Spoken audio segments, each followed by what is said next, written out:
हंगामे के बाद पेंडोरा का ढंढोरा। वो लीडर जो दुनिया को सादिक और अमीन होने का यकीन दिलाता था, उसकी 2 ऑफशोर कंपनियां मजीद निकल आई। इमरान खान की कोई ऑफशोर कंपनी नहीं है। चोर की दाढ़ी में तिनका है। 2 घरों का एक ही एड्रेस है। इमरान नियाजी साहब को फौरी तौर पे इस्तीफा देना चाहिए। ना वो इनकी तरह के काम करते हैं, ना ऐसे काम करने वाले को छोड़ते हैं। अस्सलाम वालेकुम, आप देख रहे हैं पाकिस्तान टुनाइट। मैं हूं समर अब्बास। नाज़रीन, दुनिया भर में एक सियासी भूचाल आने वाला है। कुछ ही देर बाद पेंडोरा पेपर्स लीक्स जो हैं वो मंजर आम पर आने वाली हैं। क्या अप्रैल 2016 की तरह पनामा लीक्स जो मंजर आम पर आई थी, उनकी तरह पाकिस्तान के अंदर भी, पाकिस्तानी सियासत के अंदर भी ये लीक्स कोई हलचल मचा पाएंगी? क्या हुकूमत में शामिल अहम शख्सियात की इक़्तिदार से छुट्टी का बायस बन सकेंगी? क्योंकि वज़ीर-ए-आज़म इमरान खान साहब के लाहौर के पते से मिलते जुलते एड्रेस पर 2 ऑफशोर कंपनी जो हैं वो निकल आई हैं। इस पर ये वजाहत की गई है PTI की तरफ से कि इमरान खान साहब के एड्रेस के साथ जो दूसरा एड्रेस है ज़मान पार्क में, वो उनसे, उनके घर से काफ़ी दूर है और वो एक और शख्स है जिनका नाम फरीदुद्दीन है। तो फरीदुद्दीन साहब जो हैं उन्होंने ये कंपनी जो हैं वो ओन भी कर ली कि कंपनीज उन्होंने ही खोली थी। लेकिन नून लीग ये कह रही है कि फरीदुद्दीन साहब जो हैं वो इमरान खान साहब के बेनामी दार हैं, इसलिए अब खान साहब ना सिर्फ तलाशी दें बल्कि अपने ओहदे से मुस्ताफ़ी भी हों। तो क्या ये मुतालबा नून लीग का जो है ये जायज़ है? और दूसरा नाज़रीन, वज़ीर ख़ज़ाना शौकत तरीन साहब जो हैं उनके नाम पर 4 कंपनी जो हैं वो रखे जाने का इंकशाफ जो है वो सामने आया है और उनकी तरफ से भी वज़ाहत ये सामने आई है कि ये कंपनियां 2014-15 में बंद कर दी गई थी। इनमें ना किसी किस्म की कोई ट्रांजैक्शन हुई, ना ही किसी किस्म का जो है वो अकाउंट खोला गया। तो वो कह रहे हैं कि कंपनी में सरमायाकारी ही जब नहीं हुई तो उसके बाद कंपनियां बंद कर दी गई थी, तो उनका कोई इतना ज़्यादा उन पर असर नहीं पड़ेगा इस चीज़ का नेगेटिव। इसके साथ साथ हम प्रोग्राम में बात करेंगे बलूचिस्तान की सियासी सूरत हाल की। वहाँ पर जो सियासी बहरान इस वक्त चल रहा है, क्या जाम कमाल साहब अपनी वजारत आला बचा पाएंगे? और नून लीग के अंदर मुफाहमती ग्रुप की सियासी सरगर्मियों में तेज़ी के हवाले से भी आज के प्रोग्राम में हम बात करेंगे। और खुर्शीद शाह साहब जो कि पीपल्स पार्टी के सीनियर रहनुमा हैं, उन्हें नैयर बुखारी साहब की तरफ से शोकाज नोटिस भेजे जाने का जो मामला है, मरियम औरंगज़ेब साहब के साथ मुलाकात करने का जो मामला, एक खबर जो चल रही है, एक नोटिफिकेशन जो चल रहा है, इसमें कितनी हकीकत है, ये भी आज के प्रोग्राम में डिस्कस होगा। और चेयरमैन नायब का मामला भी हम ज़ेर बहस लाएंगे। हमें प्रोग्राम में ज्वाइन किया है इमरान खान साहब ने, एंकर पर्सन है, तज्ज़ियाकार है, प्रोग्राम में ज्वाइन कर रही हैं। गरीदा फारूकी साहबा एंकर पर्सन तज्ज़ियाकार, और मोहम्मद मालिक साहब हमें ज्वाइन कर रहे हैं प्रोग्राम में, हम न्यूज़ से वाबस्ता हैं, एंकर पर्सन है, तज्ज़ियाकार है। बहुत शुक्रिया आप तीनों मेहमानों का अपने प्रोग्राम में कीमती वक्त दिया। सबसे पहले हम बात करते हैं जो पेंडोरा पेपर्स लीक्स मंजर आम पर आनी है कुछ देर बाद, लेकिन उससे पहले ही मुल्क के अंदर एक ढंढोरा जो है वो शुरू हो चुका है पेंडोरा लीक्स का। और पहली ही जो चीज़ आई है वो इमरान खान साहब के हवाले से जो एक चीज़ सामने आई कि उनके पते से मिलते जुलते पते पर जो है 2 कंपनीज निकल आई हैं ऑफशोर। इस पर शहबाज गिल साहब ने वजाहत तो किया, लेकिन एहसन इकबाल साहब जो हैं उन्होंने फौरी तौर पर प्राइम मिनिस्टर के इस्तीफे का मुतालबा कर दिया है। ज़रा सुन लें। जो दुनिया को सादिक और अमीन होने का यकीन दिलाता था, उसकी 2 ऑफशोर कंपनियां मजीद निकल आई हैं। अपनी चोरी छुपाने के लिए इन लीक्स के बाकायदा रिलीज होने से पहले ही हुकूमती तर्जुमानों ने सफाइयां देनी शुरू कर दी हैं, जिससे साफ पता लग गया है चोर की दाढ़ी में तिनका है। इमरान नियाजी साहब को फौरी तौर पे इस्तीफा देना चाहिए। इस पर जो वज़ीर-ए-आज़म के मुआविन ख़ुसूसी हैं शहबाज गिल साहब, उन्होंने एक वजाहत जारी की है। वो कह रहे हैं कि खान साहब की कोई ऑफशोर कंपनी नहीं है, इसमें यह सारी एक मिसअंडरस्टैंडिंग है, उनसे मिलते जुलते पते पर ये कंपनीज हैं, ये खान साहब की नहीं है। उनकी वजाहत में मजीद उन्होंने क्या बातें बताई, जरा सुन लें। ज़मान पार्क एक ऐसी कॉलोनी है जिसको 2 तरफ से रास्ता है, एक नहर की तरफ से कैनाल रोड से और एक सुंदर की तरफ से। जो नहर की तरफ से रोड है वहां भी 1 2 3 4 5 घरों के नंबर हैं, और जो सुंदर की तरफ से है उधर से भी 1 2 3 4 5 नंबर हैं। 2 घरों का एक ही एड्रेस है और ये दोनों घर एक दूसरे से कमोबेश आधे से पौना किलोमीटर दूर हैं। प्राइम मिनिस्टर इमरान खान की कोई ऑफशोर कंपनी नहीं है, ना वो इनकी तरह के काम करते हैं, ना ऐसे काम करने वाले को छोड़ते हैं। ना इमरान खान साहब ऐसे काम करते हैं, ना ऐसे काम करने वाले को छोड़ते हैं। इमरान खान साहब, क्या लग रहा है आपको, ये जो पेंडोरा पेपर्स लीक्स हैं, ये भी पनामा के हुज्जम का कोई सियासी तूफान पाकिस्तान के अंदर ला पाएगी, या फिर ऐसा कुछ होता नजर नहीं आ रहा? बिस्मिल्लाहिर्रहमानिर्रहीम। थैंक यू समर भाई, बहुत शुक्रिया आपका मुझे बुलाने के लिए प्रोग्राम में। इसमें एक तो देखें, अभी कुछ कहा नहीं जा सकता जब तक कि वो चीज़ें सामने नहीं आती। प्रीमेच्योर है। जो सहाफ़ी इसमें काम करते रहे उन्होंने भी कोई हिंट नहीं दिया कि कौन इसके लिए रिस्पॉन्सिबल और कौन नहीं है, किसके नाम है किसके नहीं है। वो जब नाम सामने आएंगे तो चीज़ें ज़रा क्लियर हो जाएंगी। अब नाम आने से पहले जो एक बड़ा शोर मचा है वो ये है कि इमरान खान का इसमें नाम है या नहीं है, इमरान खान की इसमें कंपनीज हैं या नहीं है। देखिए, बज़ाहिर इमरान खान साहब ने जो पाकिस्तान में पॉलिटिक्स की है, तो जो चीज़ उन्होंने एंजॉय की वो उनका ईमानदारी का एक टैग है। वो एक ब्रांड बनते हैं कि वो एक ईमानदार आदमी है, उन्होंने खुद बेईमानी नहीं की हुई। और शुरू से जब से वो पॉलिटिक्स कर रहे हैं तब से लेकर अब तक वो खुद अपने मुंह से नहीं, बहुत सारे लोग उनके बारे में यही राय देते रहे हैं, चाहे वो सिविल सोसाइटी के हों, चाहे वो वकला हों, चाहे आर्टिस्ट हों, कोई भी लोग हों। इवन साबिक हुक्मरान भी खुद कहते रहे कि ज़ाती तौर पे वो ईमानदार है, यानी वो बंदा ताबेदार है, बंदा ईमानदार है। इस तरह की चीज़ें उनके साथ जोड़ी जाती रही हैं। अब मामला ये है कि इमरान खान साहब का अगर तो वाकई निकल आती हैं ये चीज़ें, तो उनके लिए इतना बड़ा डैमेज होगा कि उसका अंदाज़ा शायद पाकिस्तान तरीके इंसाफ को नहीं है। लेकिन अगर उनकी चीज़ें नहीं निकलती तो जो लोग इसकी हाइप बना रहे हैं उनके लिए एक दफ़ा फिर शर्मिंदगी होगी। फिर पीटीआई वाले या उनके जो साथी हैं या पाकिस्तान के अंदर जो सोशल मीडिया एक्टिविस्ट हैं वो सारे फिर ट्रेंडिंग करेंगे, दोबारा फेक न्यूज़ का ट्रेंड बनाएंगे, उन सहाफ़ियों को और सियासतदानों को टारगेट करेंगे जो इस तरह के एलिगेशन लगा रहे थे। तो ये एक जुआ है। जब तक ये कार्ड सामने नहीं आते 9:30 बजे, तब तक तो जुआ चलता रहेगा। हाँ, इससे पहले इसके बारे में जो लोग राय दे रहे हैं उनको ज़रा मोहतात राय देनी चाहिए थी, क्योंकि इतना ज़्यादा टाइम तो बचा नहीं है, चंद घंटे बचे हैं अभी। तो जब ये हो जाएगा उसके बाद आप राय दें, बड़ा आसान रहेगा किसका नाम है किसका नहीं आया। लेकिन मोहतात ना होने की वजह से दोनों तरफ से, दोनों जो साइड्स हैं उनमें से एक को शर्मिंदगी हो सकती है। ज़ाहिर है इतना पोलराइज एनवायरनमेंट हमारे मुल्क के अंदर के हर कोई दूसरे मुखालिफ के बारे में छोटी छोटी चीज़ के भी तलाश में होता है कि ज़रा सा मौका मिले और उसे रगड़ा लगा दिया जाए। गरीदा फारूकी साहबा, जो एहसन इकबाल साहब ने मुतालबा कर दिया है कि इमरान खान साहब फौरी तौर पर मुस्तफ़ी हों और तलाशी दें, बहुत ही प्री मेच्योरली ये उन्होंने मुतालबा नहीं कर दिया चूँकि अभी तक तफसीलात सामने नहीं आई, या फिर जो एहसन इकबाल साहब के लीडर के साथ हुआ था पनामा लीक्स में, उसके बाद उनके हाथ में कोई ना कोई चीज़ लगी है इमरान खान साहब को डिस्क्रेडिट करने के हवाले से। चले कुछ तो आया है, अभी तक वो चीज़ें सामने ज़ाहिर तफसीलात आनी हैं और उनका मुतालबा ठीक है। शुक्रिया समर, बहुत बहुत आज आपने अपने प्रोग्राम में दावत दी है। और देखें, अभी मेरा ख्याल है कि ये पेंडोरा पेपर्स, पेंडोरा बॉक्स, इस पे बात करना कबल वक्त है। जहां तक आपने एहसन इकबाल के सवाल का हवाला दिया है, उनके बयान का हवाला दिया है, सवाल किया है, देखिए वो तो सियासी बयान है और सियासतदानों का तो काम ही यही है कि वो सियासी बयान देंगे। जिस तरह कल एक चैनल पे ARY पे खबर चलवाई गई और उसमें सारी वो तफसीलात बताई गई, जबकि अभी तक पेंडोरा पेपर सामने आए ही नहीं। उसमें हमें पता ही नहीं कि वज़ीर आज़म इमरान खान साहब का नाम है या नहीं है। अभी तक पेपर तो सामने नहीं आए। उस ICIJ ने रिलीज तो नहीं किए पेपर्स अभी। जिन सहाफ़ियों ने काम किया है पाकिस्तान में, उमर चीमा और फ़खर दुरानी, उनमें से भी किसी ने बात नहीं की कि वज़ीर आज़म इमरान खान का नाम है या नहीं है। तो फिर ये इतनी बड़ी खबर चैनल पे कहाँ से चल गई? ये कहाँ से खबर आई कि जी वज़ीर आज़म इमरान खान की 2 ऑफशोर कंपनीज का पता चल गया है, जो कि आई थिंक मुझे उनके नाम भूल रहे हैं कि एक हॉकफील्ड है और दूसरा लॉकगेट, समथिंग लाइक दैट। और वो फरीदुद्दीन कौन है, कहाँ से वो बंदा निकल आया, उसका इमरान खान साहब से क्या रिश्ता है, वज़ीर आज़म साहब से। 2 ज़मान पार्क नाम के घर कितने हैं लाहौर में।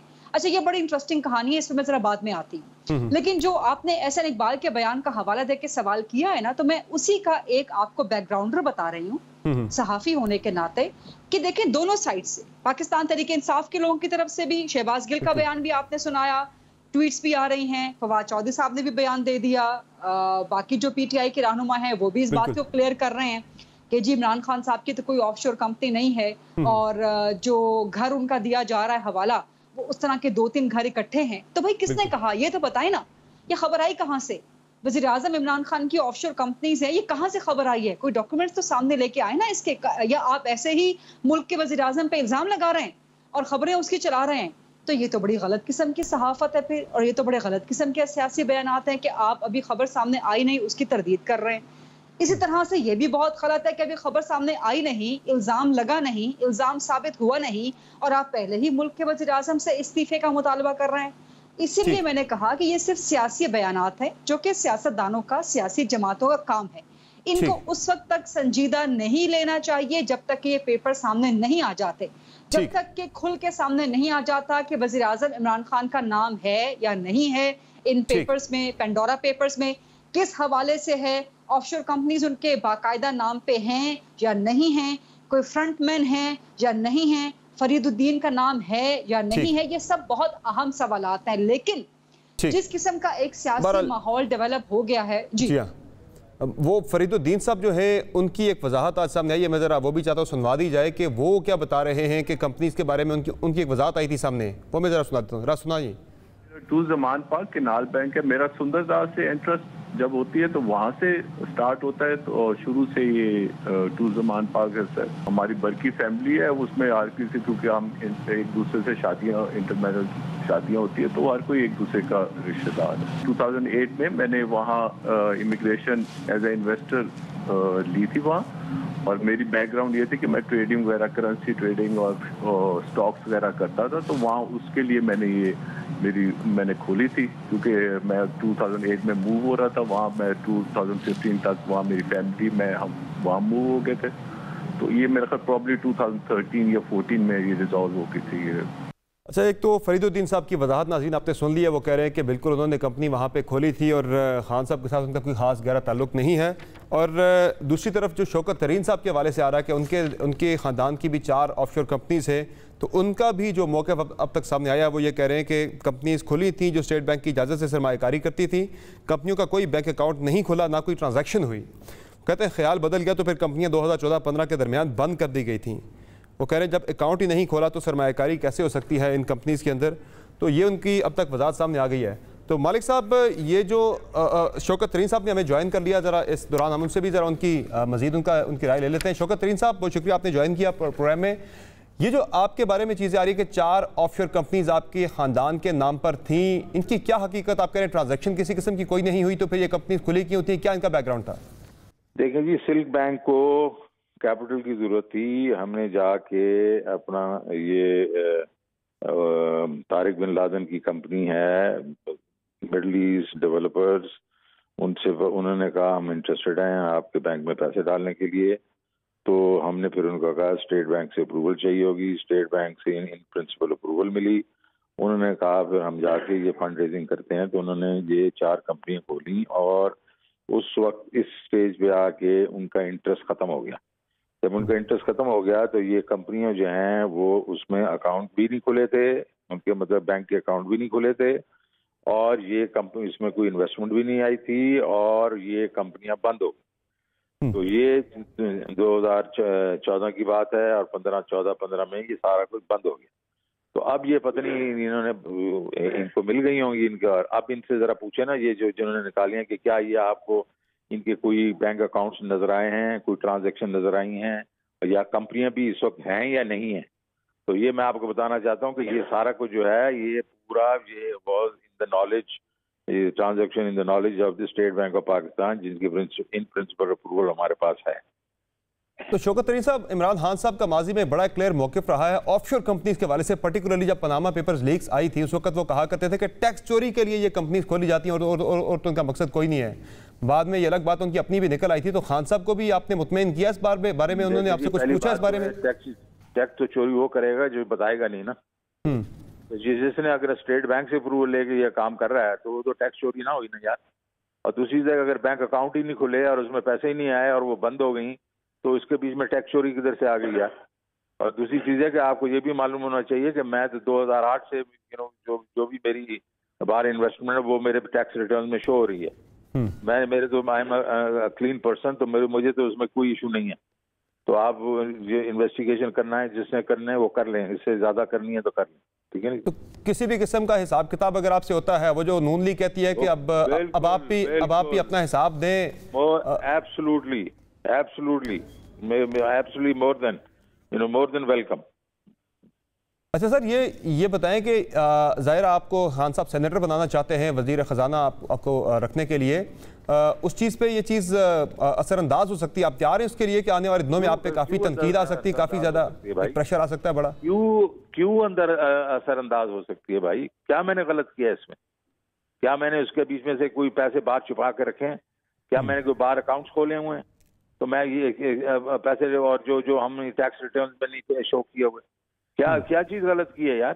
वो ना अकाउंट्स हैं वहाँ, ना बैंक अकाउंट्स खुले हैं, ना उसमें कोई पैसा गया है, और जो हमने खोली भी हैं वो भी स्टेट बैंक से अप्रूवल लेके जो स्कीम के तहत खोली है।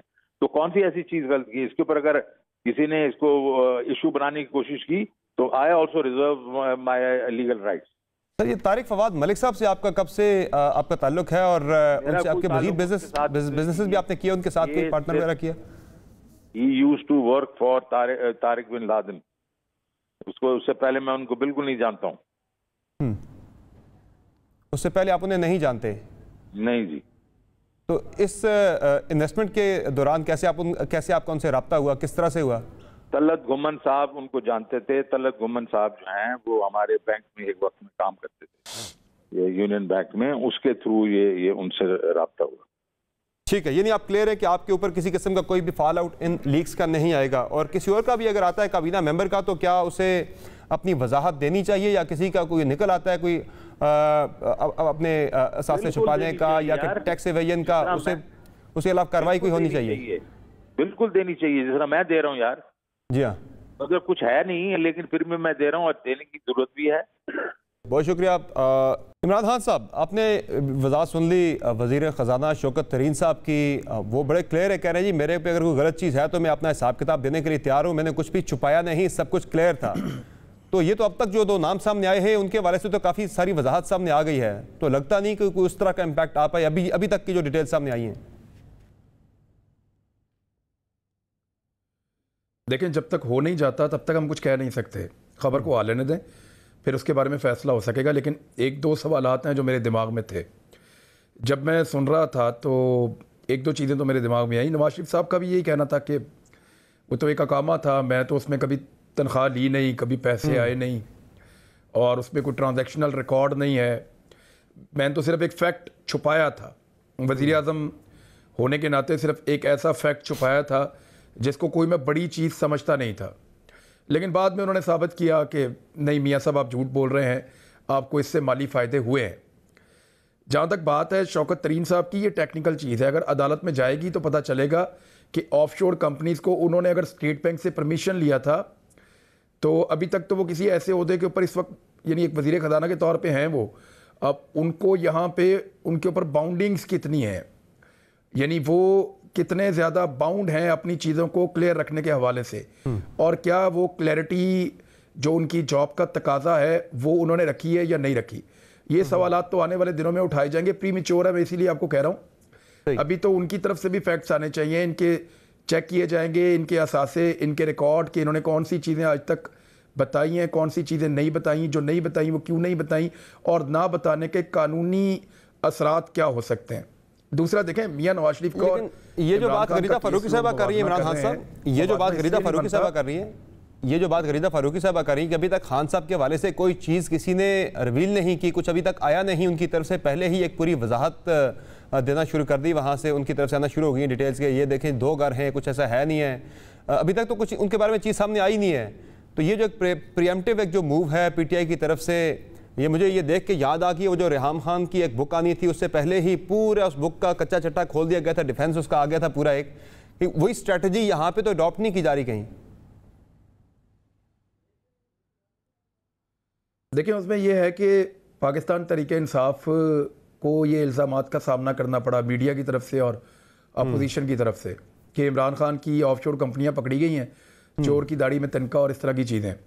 वो रिस्पॉन्ड ना करते तो हम सारे ये कह रहे होते कि देखें वो चुप करके बैठें, ज़रूर दाल में कुछ काला है। वो रिस्पॉन्ड करते तो हम ये कहेंगे कि देखा ये खुद ही से जवाब दे रहे हैं, ज़रूर दाल में कुछ काला है। तो हमने ना इधर बैठने देना ना उधर बैठने देना, हमारा काम ही है। मैं जो बात आपको कर रहा हूँ इमरान खान और नवाज शरीफ पे फ़र्क ये है कि जब नवाज शरीफ ने ये प्रॉपर्टीज़ बनाई थी और ऑफशोर कंपनीज बनाई थी और अपने बच्चों के नाम पे बहुत बड़ी बड़ी जायदादें लगाई थी, उस वक्त नवाज शरीफ पाकिस्तान का वज़ीर आज़म था और 2 मरतबा उस दौर में वज़ीर आज़म रहा, वज़ीर आला भी रहा, उससे पहले उसका भाई शहबाज शरीफ भी वज़ीर आला रहा। अब इमरान खान की अगर कोई ऐसी चीज़ें निकलती हैं तो फिर आपको देखना पड़ेगा। एक ऑफशोर कंपनी तो इमरान खान की थी माजी में, जिसको उन्होंने ओन भी किया, और उसी केस के अंदर बाद में जाके वो सादिक और अमीन और इस तरह का वो चक्कर भी कि जनाब ये देखें मैंने ये, मेरी बेगम ने साबिका ने ये सारा रिकॉर्ड भेजा है। अब मामला ये है कि इमरान खान कभी वज़ीर आज़म नहीं रहा, बल्कि काउंसलर भी नहीं रहा, तो पब्लिक मनी की इन्वॉल्वमेंट और इक़्तिदार के ऊपर बैठने वाले आदमी का एहतसाब, नवाज शरीफ ही अकेला क्यों फंसा पनामा पेपर्स में, बाकी लोग तो प्राइवेट बिजनेसमैन थे, बहुत सारे इस तरह के लोग थे, तो उनके ऊपर वो इम्पैक्ट नहीं आया जो नवाज शरीफ पे आया, क्योंकि हलफ नवाज शरीफ का था, उन लोगों का नहीं था। ठीक है, मुझे एक मुख्तसर ब्रेक लेनी है, ब्रेक से वापस आएंगे तो इसी पर गरीदा फारूकी साहबा का जवाब भी जानेंगे। जो वो बात कर रही थी कि जब नाम ही नहीं आया तो उससे पहले ही पीटीआई ने क्यों वजाहतें देना शुरू कर दी है, कहीं ये प्रीएम्प्टिव एक मूव तो नहीं है, किसी भी किस्म के एक मुश्किल सूरत हाल से पहले ही बचने के लिए, अपना डिफेंस तैयार करने के लिए। बातों की मुझसे ब्रेक के बाद हमारे साथ रहेगा।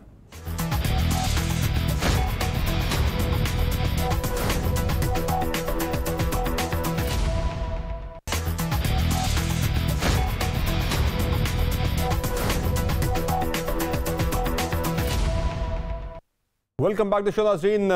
पेंडोरा लीक्स कुछ ही देर बाद मंजर आम पर आने वाली हैं, और क्या ये पनामा लीक्स की तर्ज का तूफ़ान पाकिस्तानी सियासत के अंदर ला पाएंगी या नहीं। ब्रेक से पहले पिछले सेगमेंट के अंदर हमने वज़ीर ख़जाना शौकत तरीन साहब से गुफ्तगू की। वो ये कह रहे हैं कि उन पर किसी किस्म की कोई भी चीज़, उन्होंने कुछ गलत किया नहीं तो किसी किस्म का नुकसान उन्हें नहीं होगा, फॉल आउट उनके ऊपर नहीं आएगा। मालिक साहब, आप मुतमईन हैं शौकत तरीन साहब ने जो अपने डिफेंस में तफसीलात बताई कि वो कह रहे हैं बंद कर दिया था पहले ही, कोई ट्रांजैक्शन नहीं हुई, लग रहा है आपको उन पर किसी किस्म का कोई फॉल आउट नहीं आएगा, ओवरऑल गवर्नमेंट के ऊपर किसी किस्म का कोई फॉल आउट नहीं आने वाला इन लीक्स के अंदर? देखिए, अगर तो सीक्वेंस ऑफ इवेंट्स बिल्कुल वैसे है जैसे तरीन साहब ने बताया है, फिर तो कोई इसमें मुझे काबिल एतराज बात नजर नहीं आती। इस तरह की ट्रांजेक्शन होती हैं समर, और जब पार्टीज फाइनेंशियल डील्स कर रही हों बैंक्स की, तो आपको व्हीकल्स बनाने पड़ते हैं, ये फाइनेंशियल व्हीकल्स होते हैं।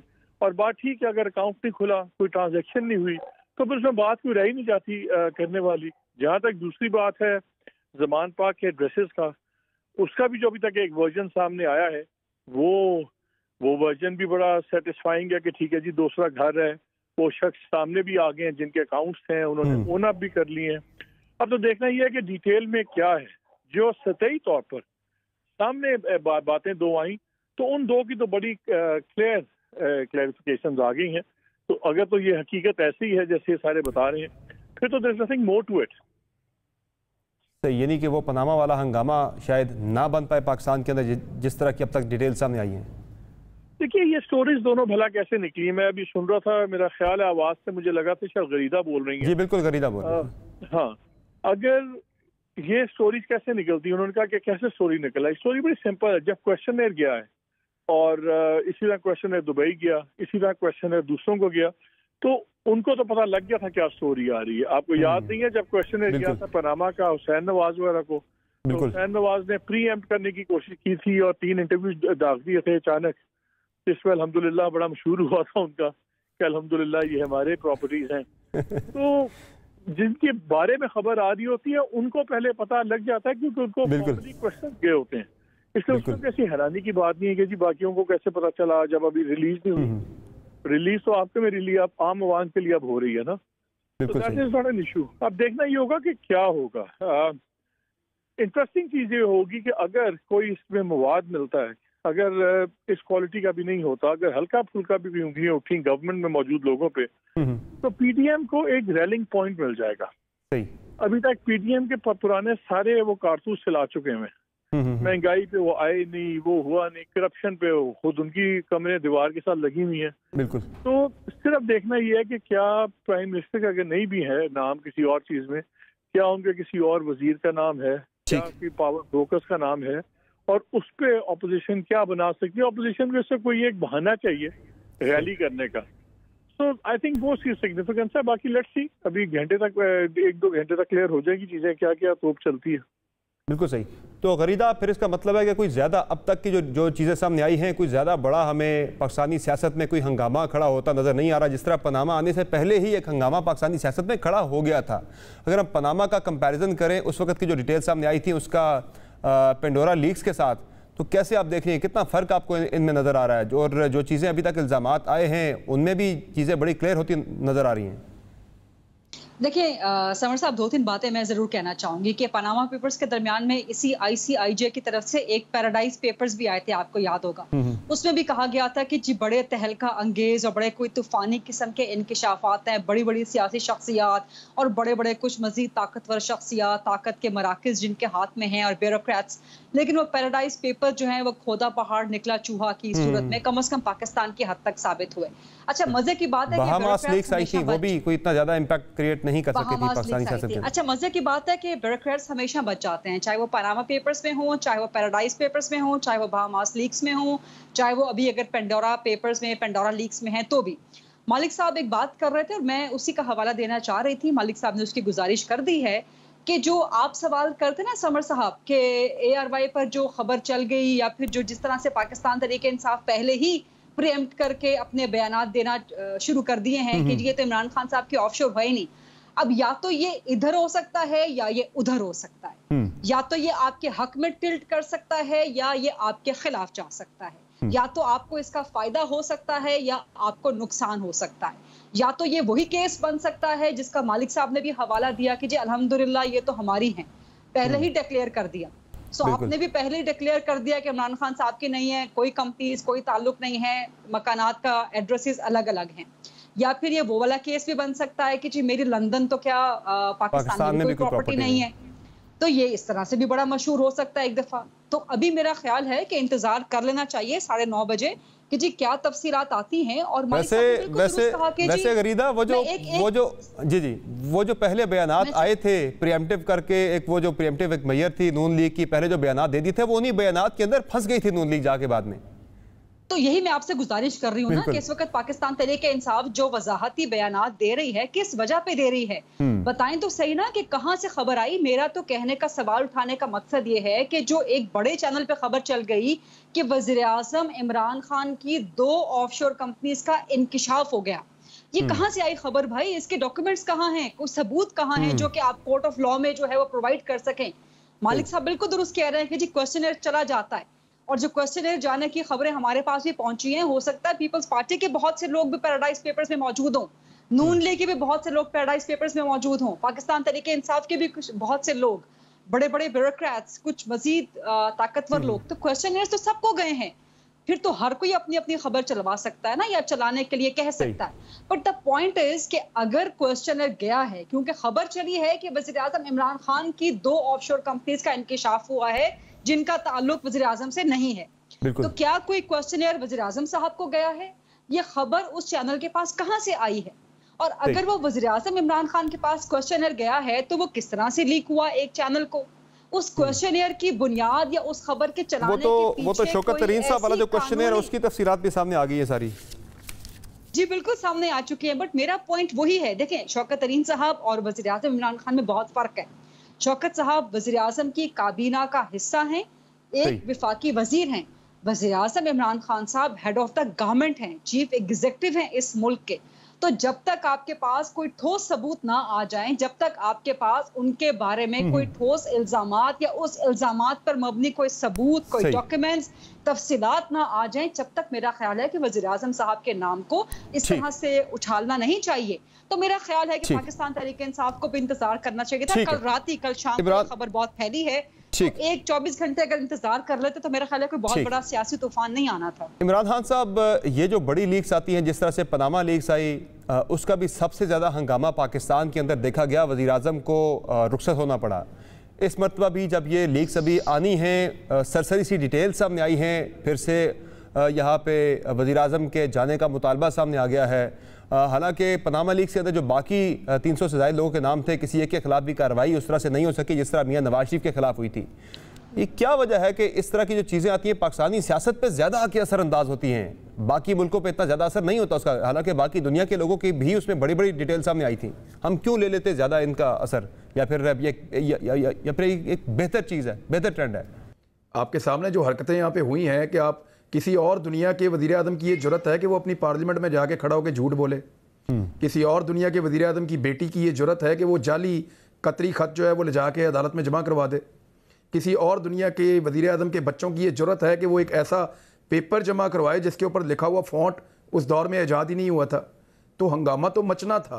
उन्होंने कश्तियाँ जला के ये लड़ाई लड़ी है और इस लेवल तक लड़ी है कि वो आज तक फ़ौज से और अदलिया से लड़े हुए हैं। इतनी ज़्यादा उन्होंने लड़ाई लड़ी, उनके लिए बका की लड़ाई थी। पनामा जब आ गया उसके अंदर इनकी फैमिली के नाम आए, जब खबर छपी उसके बाद रोला पड़ा था और फिर इमरान खान ने इसको दर्द सर बना के रख दिया था पूरी कौम का कि मैं इसको नहीं छोड़ूंगा।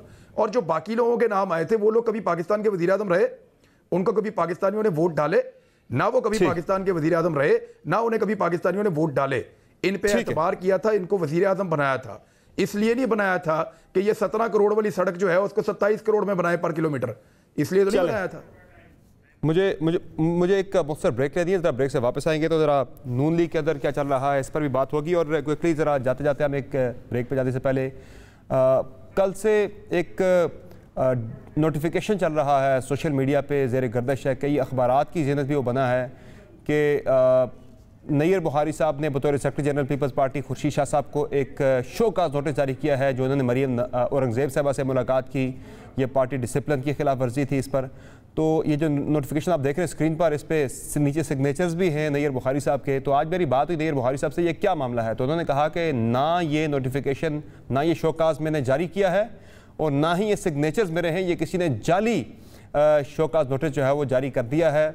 और इस पर वो ये कह रहे हैं कि FIA के साइबर क्राइम विंग से रब्ता भी किया जाएगा, मामले की तहकीकात भी करवाई जाएगी कि कैसे ये शोकाज नोटिस जो है उनके नाम से, उनके जाली सिग्नेचर से जारी हो गया। वो कहते हैं कि ऐसी कोई भी चीज़ नहीं है, कोई भी इसमें सदाकत नहीं है, किसी किस्म का शोकाज जारी नहीं किया गया खुर्शीद शाह साहब को। प्रोग्राम में एक ब्रेक लेंगे, ब्रेक से वापस आएंगे तो बात करेंगे नून लीग के अंदर क्या चल रहा है। हमारे साथ रहिए।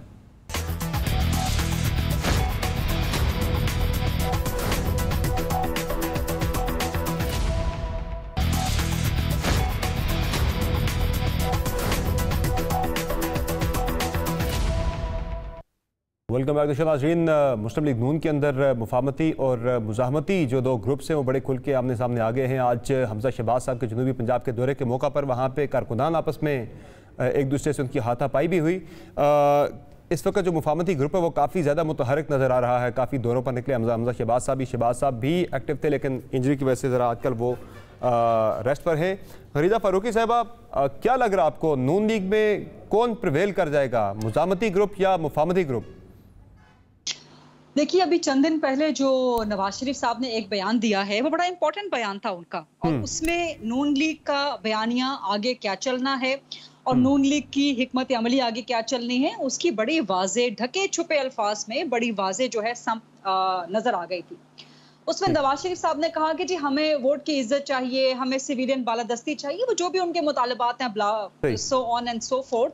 बट उन्होंने कहा कि जी ये चीज अगर हमें मफाहिमत से मिलती है तो 100 बिस्मिल्लाह। तो ये बड़ा इंपॉर्टेंट था। देखिए जी, एक सियासतदान, एक सियासी जमात का लीडर, उसके जितने भी नजरियात हों, but at the end of the day Pakistan में बरे सगीर में अगर उसने सियासत करनी है तो इक़्तिदार के लिए करनी है। बिल्कुल, उसने सियासत कोई खल्क़े खुदा की भलाई के लिए या कोई चैरिटी करने के लिए नहीं करनी। राइट, बिल्कुल। तो जितने भी इनके मुतालबात दोहराए नवाज शरीफ साहब ने, मकसद तो यही है ना कि मुस्लिम लीग नून दोबारा से इक़्तिदार में आ जाए। जैसे कि हमजा शहबाज ने कहा आज जनूबी पंजाब के दौरे पे थे कि 2023 में नून लीग एक दफा फिर मेजॉरिटी लेके आएगी।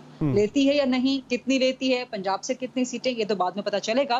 बट कहने का मकसद वही है कि हर सियासतदान का, हर सियासी जमात का ट्रेडिशनली पाकिस्तान में बड़े सगीर में सियासत करने का मकसद इक़्तिदार हासिल करना है। तो यानी कि इन शॉर्टर टर्म्स से आता है तो मुफाहमत से भी साहब कह रहे हैं एग्जैक्टली कि अगर हमें इक़्तिदार मिलता है, वोट मिलता है मुफाहमत से तो 100 बिस्मिल्लाह। ठीक है, इमरान खान साहब, मुफाहमत चलेगी या मुज़ाहमत? और शेख साहब तो कह रहे हैं कि नून लीग भी मुफाहमत की पटड़ी पे चढ़ने वाली है बहुत जल्द।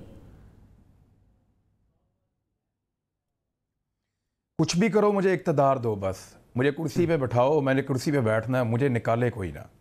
और मुझे बैठा रहने दो, मुझे ना छेड़ो, मेरे बाद मेरे बच्चों को बैठा रहने दो और उनके बाद उनके बच्चों को बैठा रहने दो। क्योंकि हम लोग ये हक लेकर पैदा हुए हैं कि लोग हमें झुक कर सलाम करें, हम लोग ये हक लेकर पैदा हुए हैं कि हम इस मुल्क के साथ जो मर्ज़ी करें, हमें पूछे कोई ना, बस मुझे इक़्तिदार दो, चाहे मुझे लड़के दो, चाहे मुझे प्यार से दो। मियाँ नवाज शरीफ की ये तारीख़ है कि ये हमदुल्ला मुहिब से भी मिल लेते हैं जो पाकिस्तान को गालियाँ देता है, ये पाकिस्तान के पोल खोलने की धमकियाँ देते हैं, ये पाकिस्तान के रियासती इदारों और पाकिस्तान की रियासत पे उससे टकरा जाते हैं। अगर आप इनको इक़्तिदार से निकालें तो आप इनको इक़्तिदार में रखें तो ये हर वो काम करने के लिए तैयार हो जाते हैं जो नॉर्मली कोई अच्छा गैरतमंद सियासतदान नहीं कर सकता। मियाँ साहब उसके लिए तैयार हो जाते हैं। तो इनको इक़्तिदार चाहिए, उसके अलावा समर भाई और कुछ नहीं चाहिए। इनको इक़्तिदार दीजिए, ये खुश रहेंगे और चाहे मुफाहमत से मिले या मुजामत से मिले, लेकिन ज़्यादा चांस तो मुफाहमत से ही मिल सकता है, मुजामत से तो मिलना मुश्किल है। ठीक है। मुजामत ये कर भी नहीं रहे, एक्चुअली मुजामत तो ये कर भी नहीं रहे, और ये मुजामत नहीं होती जो ये कर रहे हैं। ये तो सिर्फ बिला वजह की कभी इधर भाग कभी उधर भाग और उसके बाद ये कहते हैं जी ये बड़ी मुजामत थी। कोई मुजामत इन्होंने नहीं की है, इस काबिल भी नहीं है मुजामत करने के। ठीक है, मुजामत करनी होती पाकिस्तान में जेल में रहते। बहुत शुक्रिया आप तमाम मेहमानों का, आपने प्रोग्राम में कीमती वक्त दिया। क्विकली जाते जाते ज़रा बलूचिस्तान की मैं बात कर लूँ। बलूचिस्तान के अंदर इस वक्त जो सियासी बहरान की सूरत हाल नज़र आ रही है, जाम कमाल साहब अपनी वज़ारत आला बचा पाएंगे या नहीं, 2 से 3 रोज़ बड़े इंपॉर्टेंट हैं। लेकिन जो मेरी इन्फॉर्मेशन है, मेरी कुछ लोगों से बात हुई है वहाँ पर, वो ये कह रहे हैं कि वो क्वार्टर्स जो मैटर करते हैं वहाँ से जाम कमाल साहब के लिए ओके की रिपोर्ट आने किसी किस्म के ख़तरात या खदशात नहीं हैं। बहरहाल वो पुरुमीद है कि बातचीत बेहतर हो सकती है, मामलात बेहतर हो सकते हैं, लेकिन इस वक्त थोड़ी सी मुश्किल सूरत हाल उनके लिए 2 से 3 रोज़ में है। आज की शो में इजाज़त दीजिए, अल्लाह हाफ़िज़।